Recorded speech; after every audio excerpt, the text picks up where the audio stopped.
அதிகாலை நேரம் பைபிள் அவர் presented by the National Bible College. கிறிஸ்துவின் சபையார் உங்களை வாழ்த்துகிறார்கள். Satellite Bible School. வணக்கம் பிரியமான தேவனுடைய பிள்ளைகளே, வேத மாணவர்களே, மீண்டும் இந்த நிகழ்ச்சியில உங்களை வரவேற்கிறேன். The Beatitudes, வாக்கியவான்கள் என்ற பாடத்தை தொடர்ந்து நாம் படித்துக் கொண்டு வருகிறோம். இன்றைக்கு 5வது பாடமாக நீதியின் மேல் பசிதாகம் உள்ளவர்கள் பாக்கியவான்கள், அவர்கள் திருப்தி அடைவார்கள். நீதியின் மேல் பசிதாகம் என்றால் என்ன, யார் திருப்தி அடைவார்கள் என்பதை குறித்து இந்த பாடத்திலே நாம் விரிவாக படிக்க இருக்கிறோம். நீங்கள் பாக்கியவான்களா இருக்க விரும்பினால், நீதியின் மேல் பசிதாகம் உடையவர்களா இருந்தால் நீங்களே பாக்கியவான்கள் என்று இயேசு கிறிஸ்து அந்த மலை பிரசங்கத்திலே குறிப்பிட்டிருக்கிறார். அதை குறித்து இன்றைய நாளில் நாம் விரிவாக படிக்க இருக்கிறோம். தொடர்ந்து நிகழ்ச்சி பாருங்கள், இந்த நிகழ்ச்சி குறித்து மற்றவர்களுக்கு சொல்லுங்கள். இன்றைய நாளிலும் கூட நமது போதகர் டாக்டர் பீட்டர் சாலமன் ஐயா அவர்கள் நற்செய்தி அளிப்பார். வணக்கம்.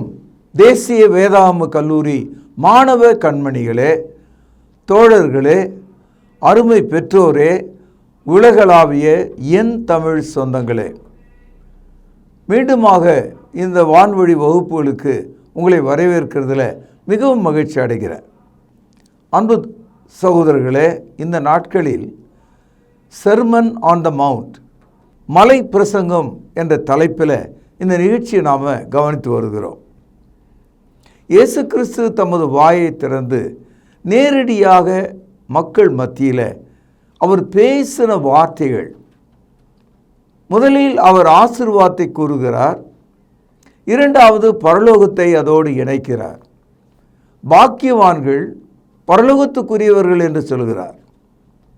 அன்பு சகோதரர்களே, இன்றைக்கு அந்த வகையில் 4வது பாக்கியவான், மத்தேயு 5வது அதிகாரம் 6வது வசனம், நீதியின் மேல் பசிதாகம் உள்ளவர்கள் பாக்கியவான்கள், அவர்கள் திருப்தி அடைவார்கள். ஏதோ நம்முடைய காதுகளில் பசி தாகத்தை பற்றி நமது ஆண்டவர் பேசினது போல நமக்கு விளங்கும்.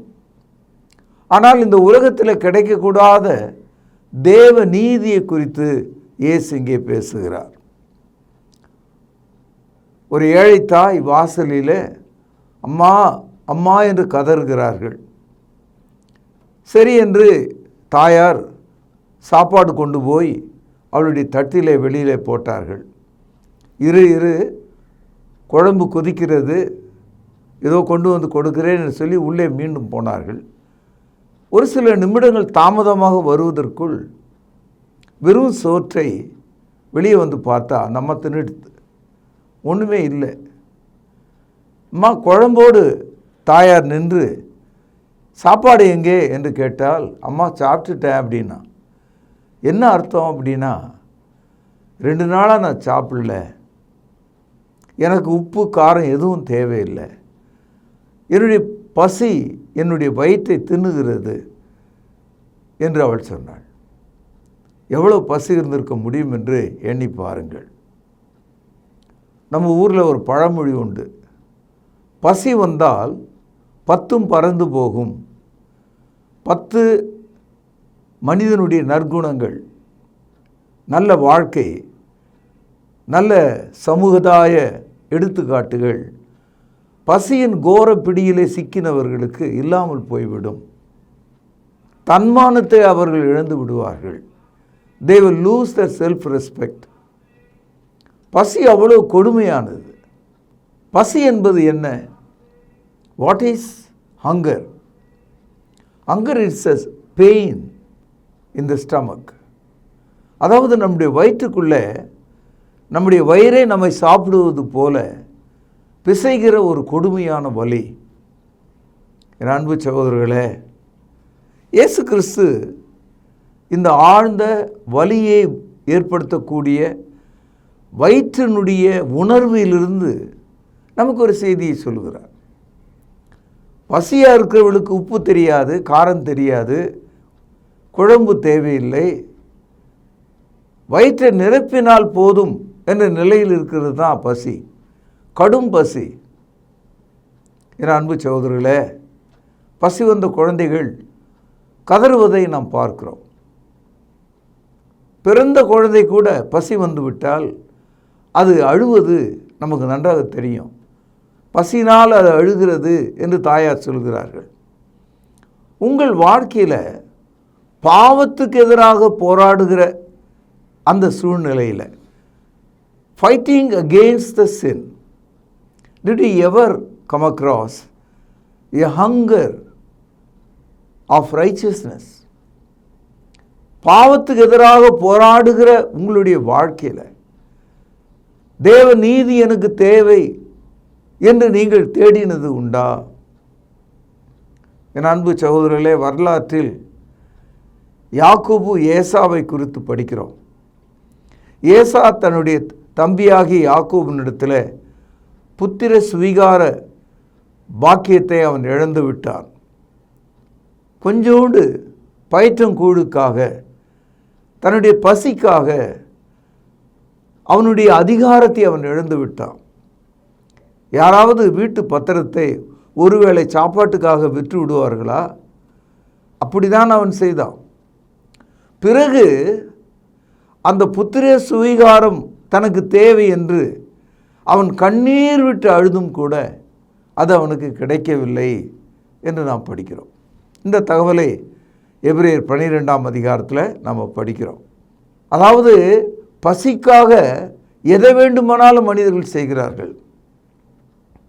பெரும்பாலான விபச்சாரிகள் ஏன் இந்த தொழிலுக்கு வந்தீர்கள் என்று ஒரு ஒற்றை கேள்வியை கேட்டால், பசி, என் பிள்ளைகளின் பசி என்னை இந்த தொழிலுக்கு, இந்த நிலைக்கு தள்ளிவிட்டது என்று சொல்கிறார்கள். சகோதரர்களே, இந்த hunger it's a deep pain. அது ஒரு வலி, ஆழமான வலி, கோர வலி. அது இயேசு கிறிஸ்து என்ன உணர்த்துகிறார்? 1 யோவான் 2ஆம் அதிகாரம் 16வது வசனத்தில், கண்களின் இச்சை, மாம்சத்தின் இச்சை, ஜீவனத்தின் பெருமை, the lust of the eyes, the lust of the flesh, the pride of life. இந்த 3 வழியாகத்தான் மனிதர்கள் பெரும் வெள்ளத்தைப் போல, பெரும் மழையைப் போல, பெரும் சுழல் காற்றைப் போல பாவங்களை அஞ்சாமல் செய்கிறார்கள். பாவத்தில் அவர்கள் விழுந்து சாகிறார்கள். இந்த பாவம், இந்த அக்னி அணைய வேண்டுமானால், இந்த பசியிலிருந்து அவர்கள் தப்ப வேண்டுமானால், தேவனுடைய நீதியாகிய பரிசுத்தத்தை அவர்கள் தேட வேண்டும். இங்கே நீதியின் மேலே பசிதாகம் உள்ளவர்கள் பாக்கியவான்கள் என்று சொல்கிறார். சகோதரர்களே, பசிக்காக மனிதர்கள் திருடுவதை பார்க்கிறோம். ஏன் திருடுனா என்று கேட்டால், வீட்டிலே பசி, பிள்ளைகளுக்கு பசி, எல்லாரும் நாங்கள் பசியாய் கிடக்கிறோம், ஆகவே என்னுடைய இயல்பான தன்மையை இழந்து விட்டு துணிகரத்துக்குள் வந்து நான் திருடி சிக்கிக்கொண்டேன் என்று கதறுகிற மக்களை பார்க்கிறோம்.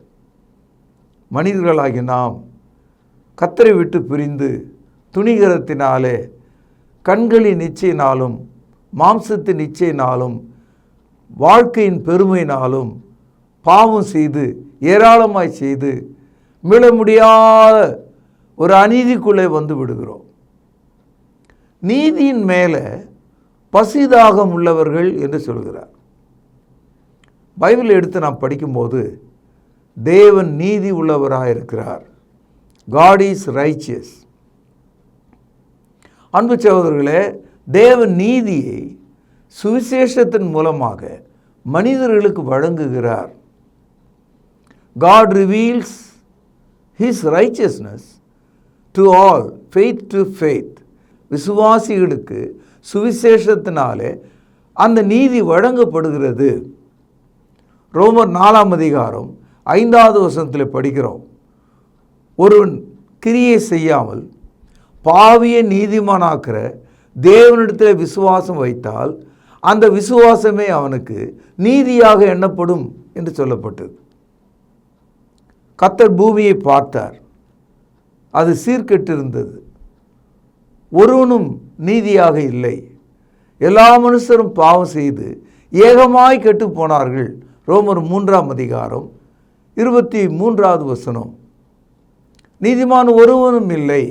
ரோமர் 3ஆம் அதிகாரம் 10வது வசனம், பாவத்தின் சம்பளம் மரணம், நம்முடைய கர்த்தராகிய இயேசு கிறிஸ்துவினுடைய கிருபையோ நித்திய ஜீவன். ரோமர் 6ஆம் அதிகாரம் 23வது வசனம். என் அன்பு சகோதரர்களே, பசியை போக்குவதற்கு உணவை கொள்கிறோம். நீதியை பெறுவதற்கு என்ன செய்ய வேண்டும்? அதன் மீது தாகத்தை நாம் காண்பிக்க வேண்டும். இந்த இடத்துல பசியும் தாகமும் உணர்வை பற்றி பேசுகிறது. தாகமாக இருக்கிறவன் உப்பு தண்ணீரை கூட எடுத்து குடிப்பான். காரணம் அவ்வளோ தாகம் அவனுக்கு. அன்பு சகோதரர்களே, பசிக்கு வேண்டிய உணவும் குடிப்பதற்கு வேண்டிய தண்ணீரும் இலவசமாக உங்களுக்கு கொடுக்கிறேன் என்று சொன்னால், தேவ நீதி உங்களுக்கு வழங்குகிறது என்று சொன்னால், தேவனாகிய பராபரன் உங்களுக்கு கொடுக்கிறார் என்று சொன்னால், நீங்கள் ஏன் அதை சாப்பிடவில்லை? ஏன் அதை குடிக்கவில்லை? God is willing to give you bread for the life. தேவன் உங்களுக்கு ஆகாரத்தை கொடுக்க விரும்புகிறார். இயேசு கிறிஸ்துவை சாத்தான் அவனுடைய காலில் மண்டியிட்டு வணங்கும்படி கேட்டான். அப்பொழுது இயேசுவுக்கு மிகுந்த பசி உண்டாயிருந்தது, கடுமையான பசி. அவர் 40 நாள் ஏதும் சாப்பிடாமல் குடியாமல் இருந்தார்.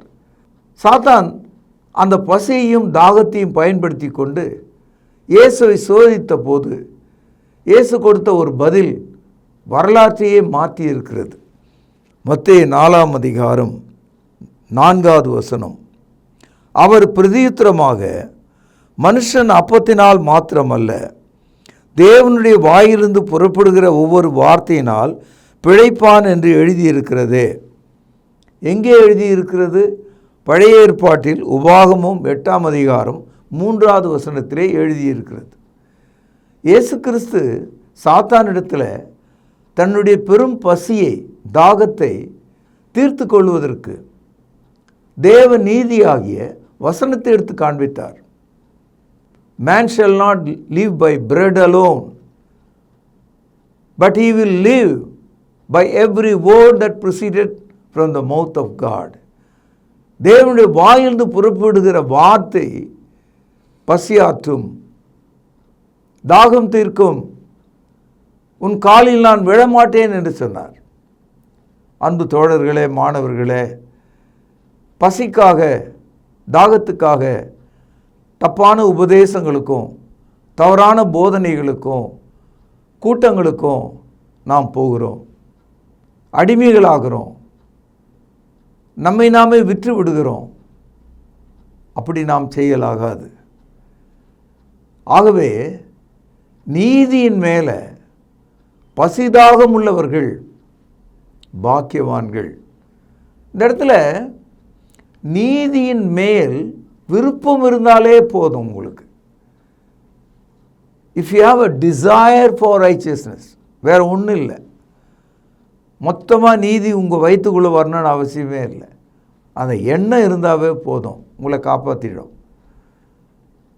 முதலாவது தேவனுடைய ராஜ்யத்தையும் கவனிங்க, அவருடைய நீதியின் மேலே, முதலாவது தேவனுடைய ராஜ்யத்தையும் அவருடைய நீதியை தேடுங்கள். உங்களுக்கு தெரிஞ்ச வசனம். அப்பொழுது இவைகள் யாவும் உங்களுக்கு கொடுக்கப்படும் என்று சொன்னார். இது மத்தேயு 6ஆம் அதிகாரம் 33வது வசனம். 32வது வசனத்தில் எண்ணத்தை குடிப்போம், எண்ணத்தை உண்போம், எண்ணத்தை குடிப்போம், எண்ணத்தை உடுப்போம் என்று கவலை கொள்ளாதிருங்கள். அஞ்ஞானிகள் இவைகளை நாடி தேடுகிறார்கள், பரமபிதா இவைகள் உங்களுக்கு வேண்டியவைகள் என்று அறிந்திருக்கிறார் என்று சொல்கிறார். இந்த உலகத்தில் உள்ள பாவம் உள்ள மக்கள் இதை தேடி அலைந்து திருடி பெறுகிறார்கள். ஆனால் உங்களுக்கு இவைகள் தேவை என்பதை உங்களை உண்டாக்கின சிருஷ்டிகராகிய கடவுளுக்கு தெரியும் என்று சொல்கிறார். ஆகவே முதலாவது தேவனுடைய ராஜ்யத்தையும் அவருடைய நீதியை தேடுங்கள். ஏசாயா தீர்க்கதரிசன புத்தகம் 55வது அதிகாரம், பழைய ஏற்பாட்டில் 861வது பக்கம், முதல் வசனம் பாருங்கள்.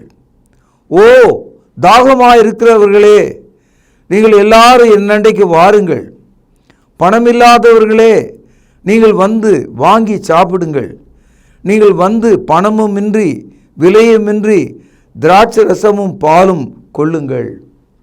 தேவன் அவருடைய நீதியை தேடுகிறவர்களுக்கு பாலும் தேனும், தேவன் அவருடைய நீதியை தேடுகிறவர்களுக்கு பணமும் இன்றி விலையும் இன்றி அப்பமும் திராட்சை ரசமும் இலவசமாக தருவதாய் சொல்கிறார்.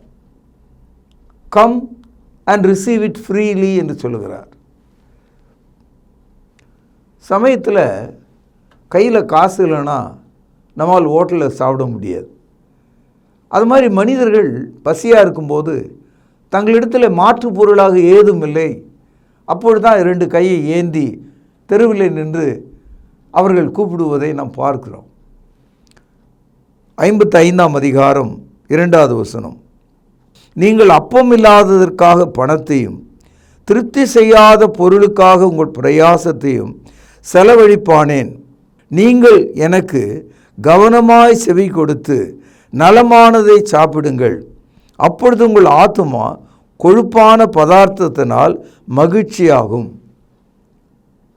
பணம் இல்லாதனால பசின்னு சொன்னோம். பணம் இருந்தும் பசியாக இருந்தால் என்ன அர்த்தம்? பணம் இருந்தும் விஷத்தை வாங்கி சாப்பிடுவது போல வாழ்க்கை இருந்தால் எப்படி இருக்கும்? பாவத்தில் வாழ்ந்தால் எப்படி இருக்கும்? ஆண்டவர் சொல்கிறாரு, அப்பம் இல்லாதவைகளுக்காகவும் திருப்தி செய்யாத பொருளுக்காகவும் ஏன் நீ செலவு செய்கிறாய்? அதனால் உன் ஆத்துமா ஈடேறாதே. வாழ்க்கையில் எனக்கு பசியில்லைன்னு சொல்லி திமிர் பிடித்து வாழ்கிற ஒரு மனிதன் தேவனை அறியாதவனாக இருக்கிறானே, பாவத்தை உணராதவனாக இருக்கிறானே. லூக்கா 12ஆம் அதிகாரத்தில் படிக்கிறோம், ஒருவனுடைய நிலம் நன்றாக விளைந்தது. அப்பொழுது அவன் நான் என்ன செய்வேன் என்று சொல்லி தன்னுடைய பழைய களஞ்சியத்தை இடித்து பெரிய களஞ்சியமாக கட்டி அதில் எல்லாவற்றையும் சேர்த்து வைத்து அன்று இரவு தூங்கும்போது அவன் தன்னுடைய ஆத்துமாவிலே பேசிக்கொண்டான், என் ஆத்துமாவே நீ மகிழ்ச்சியாரு, அநேக ஆண்டுகளுக்கு உனக்கு தேவையானவைகளை நான் சேர்த்து வைக்கிறேன் என்று சொன்னான். அப்பொழுது கர்த்தர் அவனிடத்தில், மதியீனனே, இந்த ராவிலே உன் ஆத்துமா எடுப்படுமானால் நீ சேர்த்து வைத்தவைகள் என்னவாகும் என்று கேட்டார். இன்றைக்கும் உலகத்தில் நாம் பார்க்கிறோம், 50 தலைமுறை 100 தலைமுறை வாழ்ந்தாலும் செலவாகாத பொருளை உலகத்தையே தன்னுடையது என்று எடுத்து வைத்து கொள்ளக்கூடிய எத்தனையோ மக்களை நாம் பார்க்கிறோம். அவளுடைய சொத்து மதிப்பு 1000 மடங்காக இருக்கிறதை நம்ம பார்க்கிறோம். ஆனால் அவர்கள் சாகும்போது அவற்றிலிருந்து ஒரு துளியும் எடுத்து செல்வதில்லை.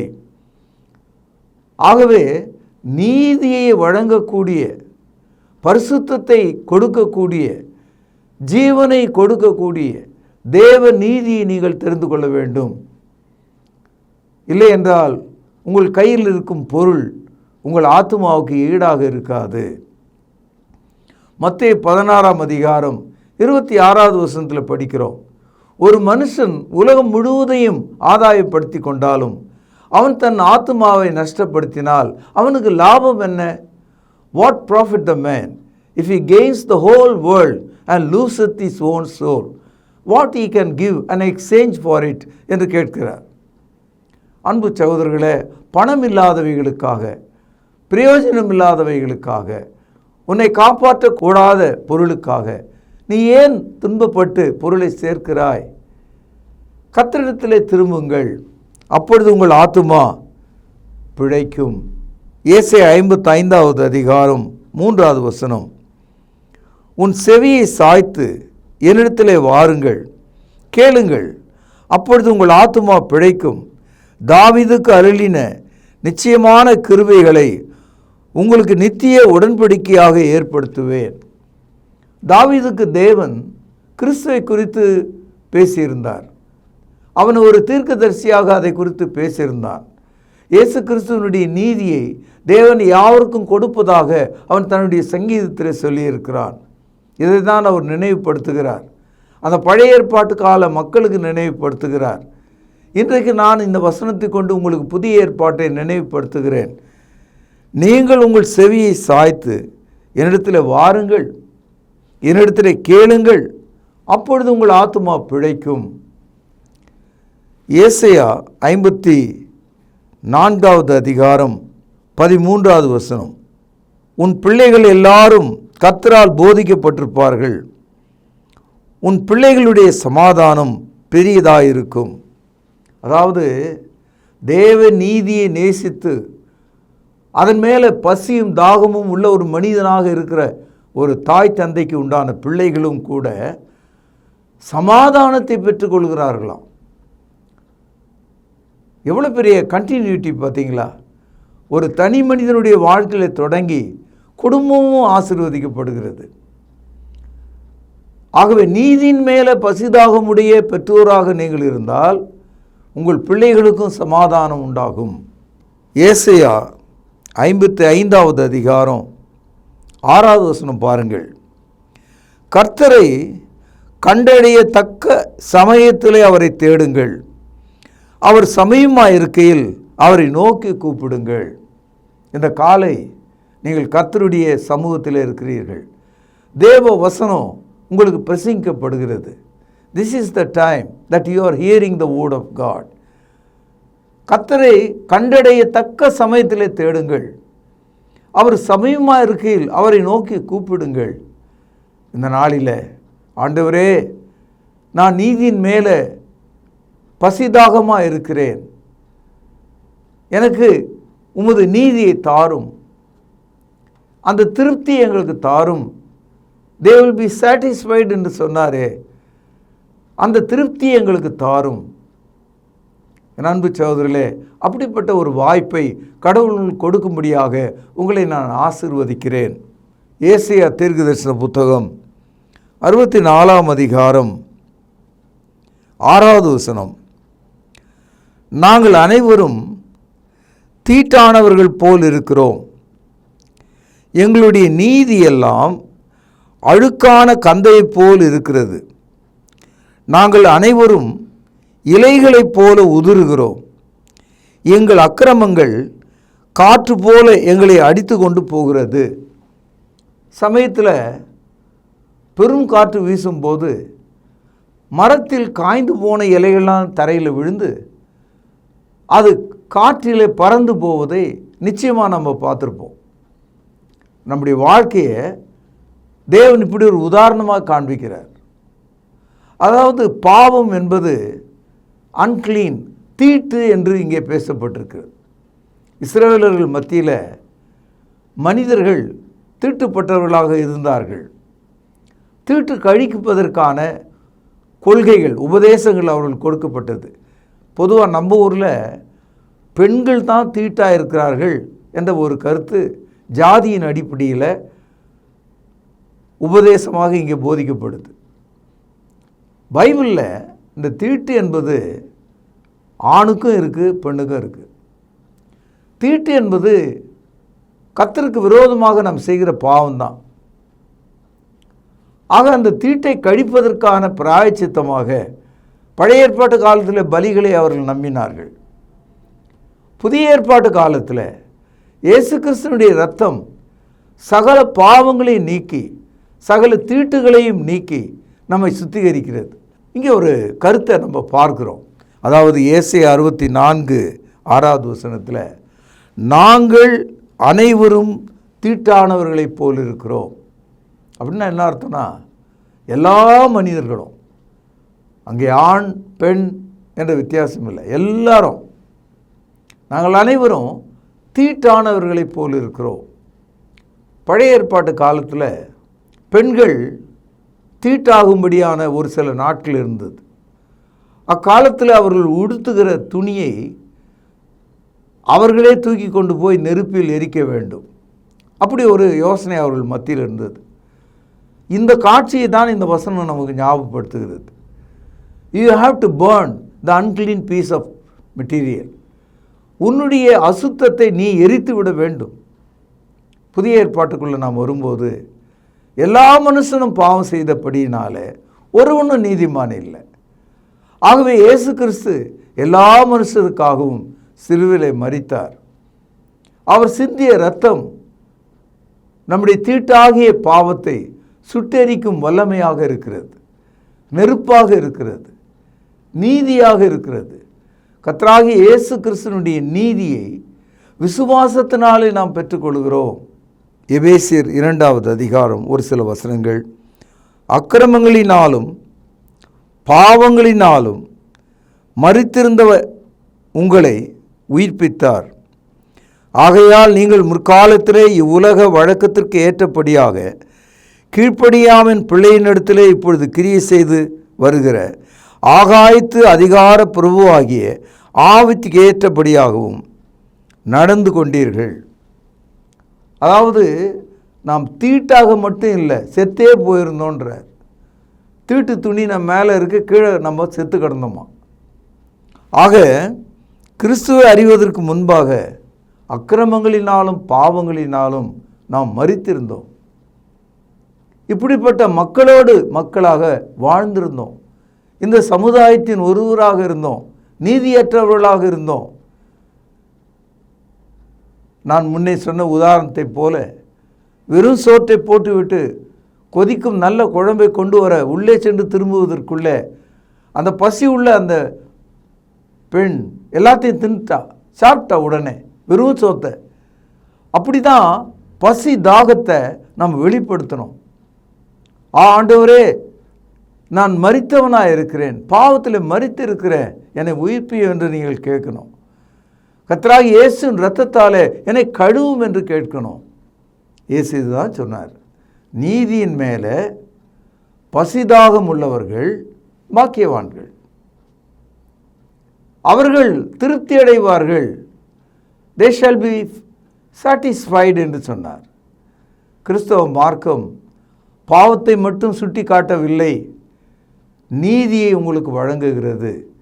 Christianity not only exposes the sin of your life, but it shows the remedy, which is the life of Jesus Christ. இயேசு கிறிஸ்துவினுடைய வாழ்க்கை தான் பசியை தாகத்தை போக்கும் நீதியாக இருக்கிறது என்று சொல்லி இன்றைய பாடத்தை நான் இங்கே நிறைவு செய்கிறேன்.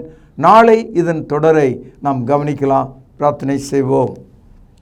பரிசுத்த நிறைந்த தகப்பனே, உமது ஆளுகைக்கு உட்பட்ட மக்களை, நியமிக்கப்பட்ட மக்களை, தெரிந்து கொள்ளப்பட்ட மக்களை இப்பொழுது நீர் அழைத்து அவர்களுக்கு நீதியை நீர் தந்தருளும், அவர்களுக்கு பரிசுத்தத்தை தாரும்.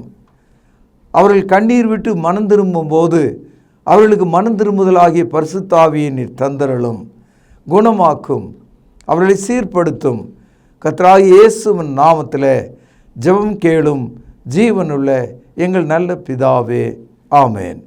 அன்பானவர்களே, புதிய ஏற்பாட்டு தொழுகைக்கு திரும்புங்கள். இடம் YMCA வளாகம், ஹைகோர்ட் எதிரில், பிரதி ஞாயிறு காலை 11 மணி அளவில் அன்புடன் அழைக்கிறோம். Come and worship with us every Sunday at 11 a.m. YMCA Hall, opposite High Court, Parish Corner. தொடர்பு கொள்ள வேண்டிய முகவரி: திருமறை நேரம், 58 சர்ச் தெரு, குமரன் நகர், சென்னை 6,82,000. தொலைபேசி எண் 044255008882. செல்போன் 9385500882. கர்த்தாவே, தேவர்களில் உமக்கு பானவர் யார்? வானத்திலும் பூமியிலும் உமக்கு பானவர் யார்? உமக்கு பானவர் யார்? உமக்கு பானவர் யார்? வானத்திலும் பூமியிலும் உமக்கு பானவர் யார்? வானத்திலும் பூமியிலும் உமக்கு பானவர் யார்?